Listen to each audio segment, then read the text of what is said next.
Buenos días. El tema que nos convoca para la clase de hoy es fuentes del derecho. Nos tenemos que partir por preguntarnos qué entendemos por fuentes del derecho. Cuando hablamos de fuentes, no estamos haciendo referencia al origen de las cosas, en este caso al origen del derecho, o sea, los principios, la causa, la explicación de los hechos que dieron nacimiento al derecho. Podemos encontrar entonces distintas acepciones del término fuentes. Entre ellas encontramos las históricas y las fuentes materiales o las fuentes formales. Las fuentes históricas aluden a los factores históricos, políticos, económicos y sociales que acompañaron y dieron surgimiento al derecho, es decir, a esos actos o eventos del pasado que dieron lugar a las normas de conducta actuales. Por lo tanto, podemos decir que son aquellos documentos, manuscritos, que de alguna manera, ya sea directa o indirectamente, incidieron en nuestro derecho, como puede ser un ejemplo el derecho romano, que fue tomado como fuente de inspiración para nuestro ordenamiento jurídico, para el dictado de nuestras normas. Por su parte, las fuentes materiales, o también conocidas como fuentes reales, son las que tratan de indagar dónde reside la fuerza creadora del derecho. Es decir, tratan de saber cuál es la materia o cuál es el contenido de la norma. Por lo tanto, le decimos que es la fuente creadora del derecho que le otorga materia o contenido. A diferencia de las fuentes formales, que son aquellas en las cuales no importa cómo se han originado, sino la forma de manifestarse para saber si nos obligan o no. Es decir, son las formas obligatorias que deben asumir las reglas de conducta para imponerse coercitivamente, es decir, obligatoriamente. Son los medios o procedimientos que dan, entonces, legitimidad a las normas que integran nuestro ordenamiento jurídico. Vamos entonces a referirnos a cuáles son las fuentes formales en nuestro ordenamiento jurídico. Primero que nada tenemos que decir, bueno, vamos a repetir nuevamente el concepto. Las fuentes formales son las formas obligatorias que deben asumir las reglas de conducta en la sociedad para imponerse coercitivamente, es decir, para que sean obligatorias. En nuestro ordenamiento jurídico la única fuente formal es la legislación. ¿Qué comprende la legislación? Las normas emanadas del Poder Legislativo, sí, las leyes, pero además también los decretos de las juntas departamentales que son generales y obligatorios en el territorio que le compete. O sea, son obligatorias dentro de su territorio. Sin lugar a dudas, la norma jurídica de mayor relevancia es la ley. Y tenemos que hacer referencia entonces al proceso de formación de la ley, el cual está previsto en nuestra Constitución en los artículos 133 a 146. El proceso de formación de la ley cuenta distintas etapas. La primera es la iniciativa. ¿Qué implica esta etapa? Bueno, obviamente que es el proyecto de ley que se presenta a iniciativa, es decir, por interés de distintos, puede iniciarse, por ejemplo, en cualquiera de las cámaras, es decir, la Cámara de Senadores o la Cámara de Diputados, o también puede ser, por ejemplo, a iniciativa popular. Es lo que decimos cuando nos referimos al pueblo, así como también la iniciativa propia del Poder Ejecutivo. ¿Cuáles son esos casos? En caso de pérdida de ingresos, de gastos, bueno, esa es competencia privativa del Poder Ejecutivo. Después de la iniciativa tenemos la siguiente etapa, que es la discusión. ¿Qué significa la discusión? Es el estudio de ese proyecto de ley por cada parte del cuerpo legislativo, los cuales van a poder aceptar el proyecto de ley, pueden modificarlo o desecharlo. En caso de divergencia, ahí se va a convocar a la Asamblea General, que es la Asamblea General, es la convocatoria de ambas cámaras. Y allí pueden aceptarlo por 2/3 de votos. Luego tenemos la siguiente etapa, que es la sanción, que es la aprobación de ese proyecto de ley en etapa parlamentaria. Sin embargo, el Poder Ejecutivo se reserva la posibilidad de ejercer el llamado derecho de veto. ¿Qué significa el derecho de veto? Es oponerse a la sanción definitiva de la ley.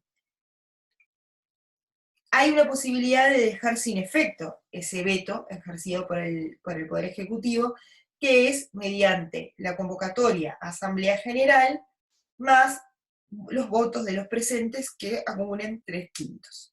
O sea, 3/5 de votos de los presentes. Pueden dejar entonces sin efecto ese derecho de veto que haya ejercido el Poder Ejecutivo. Después de la sanción, o sea, cuando ya tenemos sancionado en la etapa parlamentaria, es decir, aprobado ese proyecto de ley en la etapa parlamentaria, pasa a la siguiente etapa, que es la promulgación, que es el acto del Poder Ejecutivo que ordena cumplir la ley, es el cúmplase. Y por último, tenemos la etapa de publicación, que es el hacer conocer la ley. ¿Y cómo se va a hacer conocer la ley? Mediante la publicación en el diario oficial por 10 días. Es el llamado periodo de vacancia legal.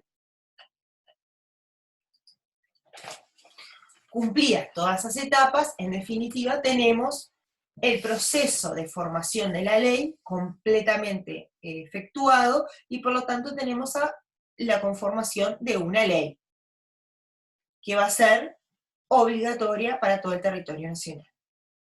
Vamos entonces a pasar a hablar de las otras fuentes que son las materiales.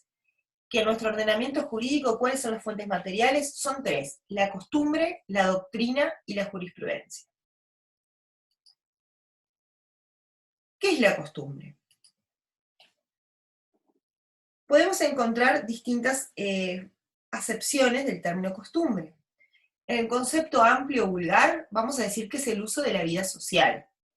En cambio, en el concepto jurídico, por eso no nos podemos quedar con el concepto habitual, sino que el concepto jurídico de costumbre es la práctica general, constante y duradera, observada con la convicción de que es jurídicamente obligatoria. Es decir, en otras palabras, es un uso implementado en una colectividad y que es considerado por esta como jurídicamente obligatoria. En nuestro derecho uruguayo, la costumbre solo será tenida en cuenta cuando la ley se remita a ella. Eso lo dice, o sea, será tenida en cuenta como fuente del derecho, como creadora de derecho, cuando la ley nos remita a ella. Esto surge del artículo 9 del inciso 2 del Código Civil. ¿Qué elementos componen a la costumbre? Podemos distinguir 2 elementos: el material o objetivo, o también decir externo, le denominan, o el psicológico o interno o subjetivo, como le quieran ustedes denominar. El material, ¿a qué hace referencia? A los actos uniformes y continuados de parte de los miembros de la comunidad, es decir, ese uso o repetición de un hecho en forma constante y general. Por su parte, el elemento psicológico hace referencia a ese convencimiento de la obligatoriedad jurídica y de que su violación puede acarrear una sanción. Es decir, es la convicción de que ese uso es obligatorio como regla jurídica y la creencia de que si se infringe, entonces va a traer aparejado una sanción.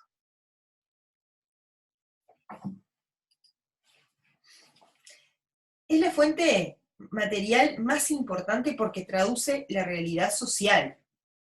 Y es la fuente originaria del derecho, porque en los tiempos primitivos, en la que no existían las legislaciones aún, las normas surgían espontáneamente, es decir, a través de la costumbre.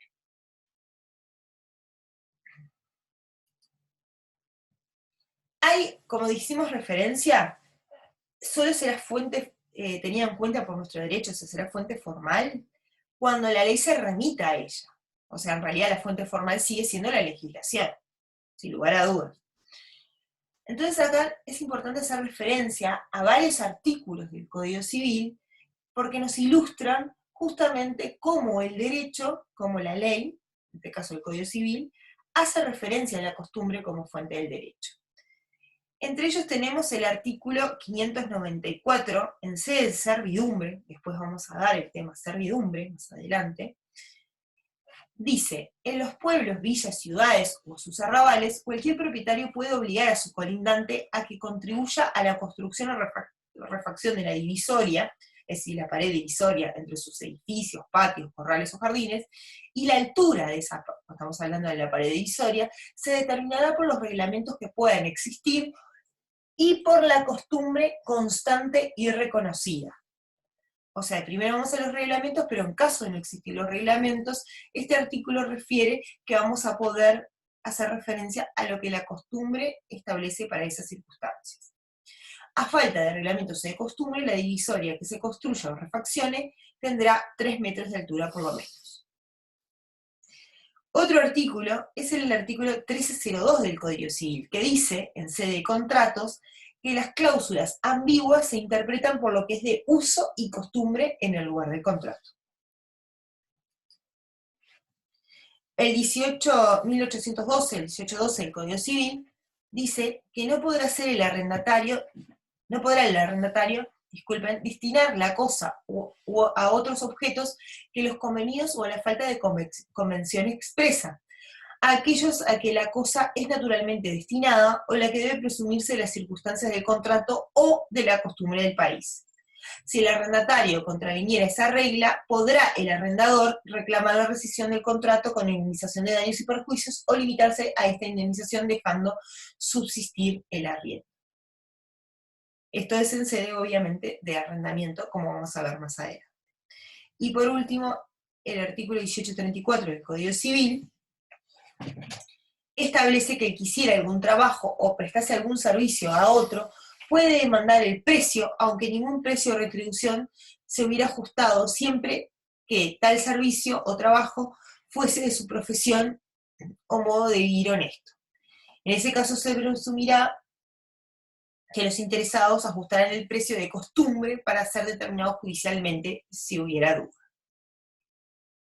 Estos son todos ejemplos, entonces, de la costumbre, en los cuales la ley se refiere a la costumbre como fuente.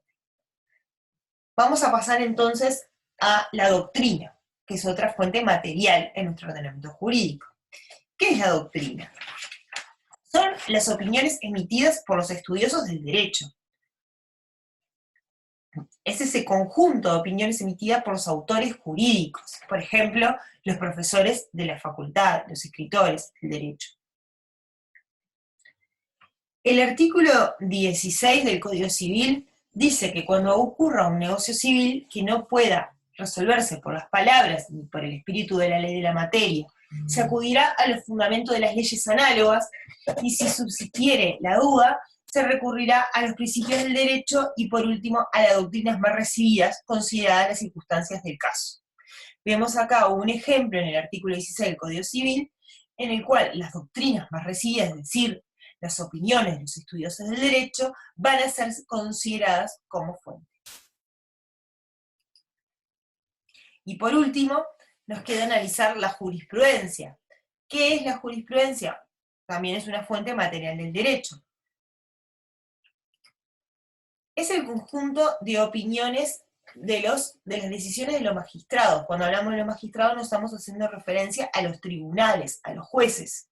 Es el conjunto de decisiones judiciales que fallan sobre un mismo punto. Cuando decimos un mismo punto estamos haciendo referencia a un mismo tema. A través de esos fallos judiciales nos damos cuenta de la manera en cómo interpretan las leyes los tribunales.